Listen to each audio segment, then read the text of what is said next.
Isang pinagpalang araw sa inyong lahat. Tayo po'y magninilay sa salita ng Diyos, ang pinagmumulan ng awan ng ating buhay, ang salitawa.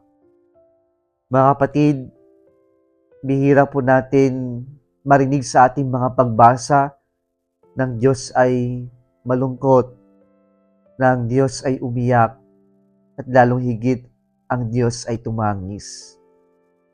Maaari kapag marinig natin na si Jesus ay tumangis o umiyak, ay ito yung pagkawalan ng kanyang matalik na kaibigan na si Lazaro.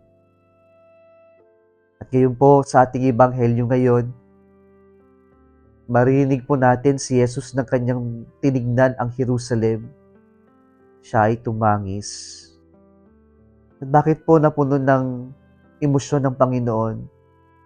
Sapagkat nakita niya yung lugar na kamahal-mahal niya, subalit itong minahal niyang bayan ay hindi siya natutunang mahalin.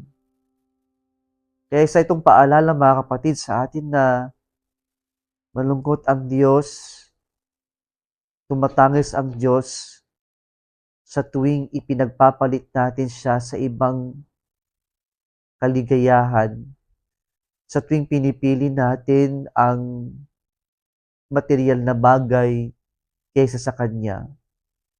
Tumatangis ang Diyos kapag hindi tayo nagiging tapat sa Kanya sa kabila ng katapatan ng Diyos sa atin.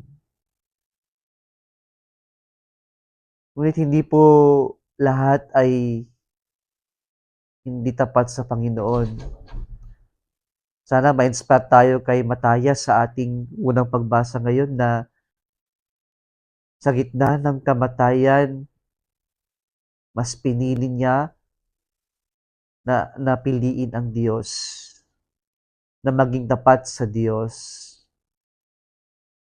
Ito yung tunay na nananampalataya sa Diyos. Ano man ang mangyari, maski sa harap ng kamatayan, pinipili ang Diyos. Mga kapatid, tayong mga nananampalataya, matuto muli na maging tapat sa Diyos. Hindi dahil lamang may posisyon, mayroong promosyon sa trabaho, ay mas pipiliin na natin maging taksil sa ating pananampalataya o isantabi ang pananampalataya natin ng dahil lamang sa makamundong bagay. The Lord is inviting us not only to understand and experience His fidelity, but to inspire us to be just like Him, who has been faithful to all of us. Maging mga tapat sana tayong mga tagasunod ng Panginoon.